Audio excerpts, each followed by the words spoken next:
তোমাদের সপ্তম শ্রেণীর গণিত প্রথম অধ্যায়ের বেসিক যে সূচকের গল্প আছে সেগুলো। আর ভিডিও শুরুর আগে গুরুত্বপূর্ণ একটি কথা বলে নেই, তুমি যদি ভেবে থাকো যে এগুলো তোমাদের এক্সামে 100% শিওর আসবো, তাহলে ভিডিওটা তোমার জন্য না। এই ভিডিওটা তোমার দেখার প্রয়োজন নাই। তোমাদের গণিত এক্সাম হচ্ছে 15 তারিখ, 14 তারিখ রাতে আমি যেগুলা দিব ওইগুলো তোমরা করে যাবে তোমার এক্সামে, সেইগুলোই আসবো, সেগুলোই দিবা। কিন্তু তুমি যদি এই কয়েকটা দিন কিছু প্রিপারেশন নিতে চাও তাহলে আমার ভিডিওটা দেখতে পারো, নয়তো দেখার দরকার নাই। যাই হোক, ভিডিওটা শুরু করি। দেখো এখানে প্রথম হচ্ছে 1 নাম্বার, 20 কিউব আবার হোল টু দি পাওয়ার 4, আর এখানে 20 কিউব হোল টু দি পাওয়ার 9 এর মান কত? দেখো এখানে তুমি যদি 3-এর সাথে 4 গুণ করো কত হইব? পারো। আমরা জানি পাওয়ারে পাওয়ারে কি হয়? গুণ হয়। আর দুইটা রাশি গুণ অবস্থায় থাকলে পাওয়ার কি হয়? যোগ। তারপর আর 3 নং 27, তাহলে 12 যোগ কত হইব? 27। 27 আর 12 যদি তোমরা যোগ করো হইব 39, তাহলে এটার অ্যান্সার হইব 20 টু দি পাওয়ার 39। তারপর দেখো 17 টু দি পাওয়ার 0 গুণ 1 টু দি পাওয়ার 0 এর মান কত? এখানে এখানে একটু ভুল আছে। দেখো আমরা জানি কোনো কিছুর উপর পাওয়ার 0 মানে 1, আর 1 এর সাথে 1 টু দি পাওয়ার 0 মানেও হচ্ছে কত? 1, ঠিক আছে? আর 1 এর সাথে 1 গুণ করলে এটার অ্যান্সার হবে 1। তারপর গ নাম্বারটা দেখো 7 7 টু দি পাওয়ার 9 এর সূচকের মান কত? দেখো এখানে সূচক দেয়াই আছে 9, 7 এর উপরে পাওয়ার কত? 9। 0 - 2 এর মান কত? দেখো 0 - 2 মানে কি? 1/0 স্কোয়ার। দেখো আমরা জানি 1 এর নিচে শূন্য মানে অসংজ্ঞায়িত বা অনির্ণয়, দেখি, ঠিক আছে? তারপর নাম্বারটা হচ্ছে 101 কিউব 101 টু দি পাওয়ার 5 107 এর ভিত্তি কত? দেখো আমরা জানি সূচকের যদি আমি একটা উদাহরণ দিই, এ টু দি পাওয়ার বি যদি দিই, তাহলে আমরা জানি উপরেরটাকে বলে সূচক আর নিচেরটাকে বলে ভিত্তি। এখানে দেখো 101 to the power 3 101 to the power 5 101 to the power 7 এর ভিত্তি কত? অবশ্যই কত? 101। তারপর আছে চ নাম্বারটা বলছে 10 স্কোয়ার 10 কিউবের মান কত? 10 স্কোয়ার করবা 10 গুণ 10, 10 স্কোয়ার মানে কত? 10 গুণ 10, আর 10 কিউব মানে কত? 10 গুণ 10 গুণ 10। এই তিনটা তোমরা করবা, দেখবা আসবো 1100, ঠিক আছে? এই তিনটা তোমরা যোগ করে দিবে, এটার সাথে এটা যোগ করবা, আসবে তোমাদের 1100। তারপর 6 নাম্বার হচ্ছে 51 to the power 0 53 to the power 0 101 to the power 0 এর মান কত? আমরা জানি সূচকের যদি কোনো কিছুর উপরে পাওয়ার 0 হয় তাহলে ওইটার মান 1, তাহলে 1 গুণ 1 গুণ 1, তিনটা গুণ করলে অবশ্যই এটা কত হইব? 1। তারপর দেখো কি বলছে 2 গুণ 2 গুণ 2 মানে 1 2 3 4, চারটা 2 গুণ অবস্থায় আছে আর তিনটা 4 গুণ অবস্থায় আছে, এর মান কত? এখানে চারটা 2 গুণ অবস্থায়, আর দেখো আমরা তিনটা 4 গুণ অবস্থায় আছে। তিনটা 4কে যদি আমরা ভাঙাই, একটা 4কে দুইটা 2-এ ভাঙাই, একটা 4কে যদি আমরা দুইটা 2-এ ভাঙাই, তাহলে তিনটা 4কে আমরা কয়টা 2-এ ভাঙাইতে পারবো? তিনটাকে অবশ্যই 6টা, 6টা 2 হইব, 6টা 2 আর প্রথমে 4টা 2 কত হইব? 2 টু দি পাওয়ার 10, ঠিক আছে? তারপর আসো 0 two the power 101 101 to the power 0, ঠিক আছে?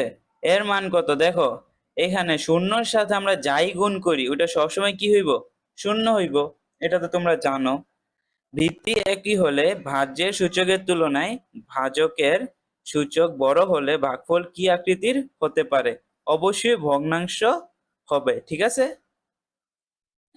তারপর আসো যে জ্ঞান ভিত্তিক মূল্যায়নের কিছু প্রশ্ন আমি তোমাদের জন্য দিয়েছি, যেমন 9 গুণ 9, 4টা 9 গুণ সূচকীয় আকার কি? অবশ্যই 9 টু দি পাওয়ার 4 বা 9 টু দি পাওয়ার 4।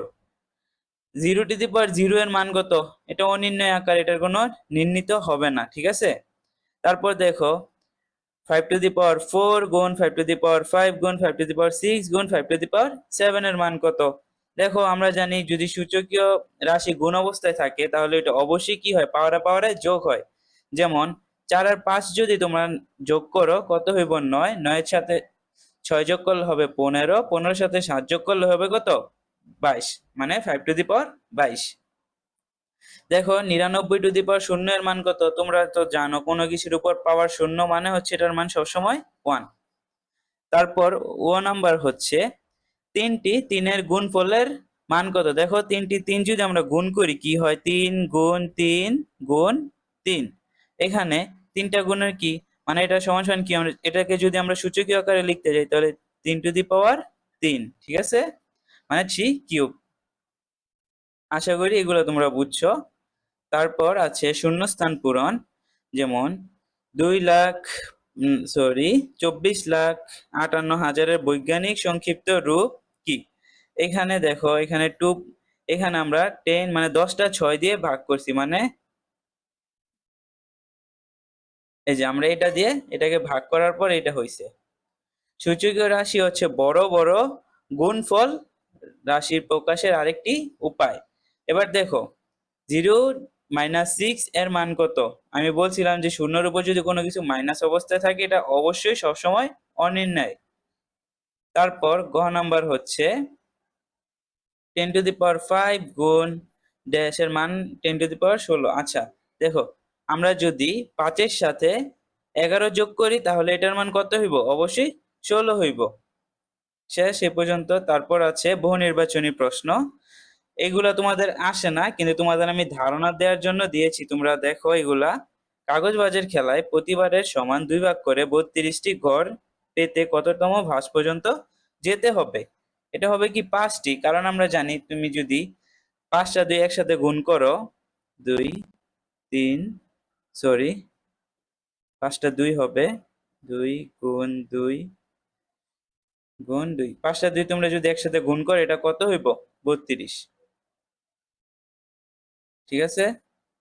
তারপর 15 গুণ 15 গুণ 15 এর সূচক কত, এটা তো তোমরা জানো, এটা কত হইব 15^3, ঠিক আছে। এটা তোমরা এটার কি করে দেখাবো আমি। তারপর গ নাম্বার দুটি সূচকীয় রাশি 6^5 ও 6^3 এর গুণফল কোনটি। দুইটা রাশি গুণ অবস্থা থাকলে পাওয়ারে পরে কি হয়, যোগ। 5 আর 3 যদি তোমরা যোগ করো কত হবে 8, এই যে এটা হবে গ নাম্বার, ঠিক আছে। তারপর দেখো একটা সংখ্যা দিছে, এটার বৈজ্ঞানিক উপায় কিভাবে লিখা যায়, এটার বৈজ্ঞানিক উপায় কিভাবে লিখা যায়, এই যে খ নাম্বারটা হবে অ্যান্সার। তারপরে কি আছে তোমাদের 5 নাম্বার আছে দক্ষতা ভিত্তিক কিছু মূল্যায়ন, যেমন এখানে আছে 4টা 2 গুণ অবস্থায় আছে, 3টা 4 গুণ অবস্থায় আছে। আমরা 3টা 4 কে এভাবে লিখতে পারি না। যেমন 4 কে আমরা যদি লিখি 2 গুণ 2 এটা একটা 4, আবার যদি লিখি 2 গুণ 2 এটা হলো আরেকটা 4, আবার যদি আমরা লিখি 2 গুণ 2 তাহলে দেখো তো 6টা 4 হইছে, সরি 6টা 2 হইছে কিনা দেখছো।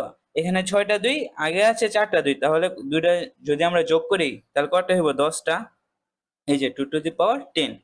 আর দেখো 3^4, 3^5 ও 3^7 এটা কত হইব, 5 আর 4 যোগ করো 9, 9 সাথে 7 যোগ করলে হইব 16, 3^16। তারপর 11 আর গুণ 12 করবা, সাথে 17 যোগ করার পর আসবো 7^149। আশা করি তোমরা যদি প্রথম অধ্যায় থেকে এগুলা করো তোমাদের আর কোনো ধরনের অঙ্ক করা লাগবে না পরীক্ষার জন্য। আর যদি তোমরা বুঝতে পারো তাহলে অবশ্যই কমেন্টে জানাই দিবা, আর যদি তোমাদের পরবর্তী অধ্যায়ের অঙ্কগুলোর প্রয়োজন হয় তাহলে আমাকে জানাবা। আজকের মধ্যে তোমাদের আমি সবগুলো দিয়ে দেওয়ার চেষ্টা করব।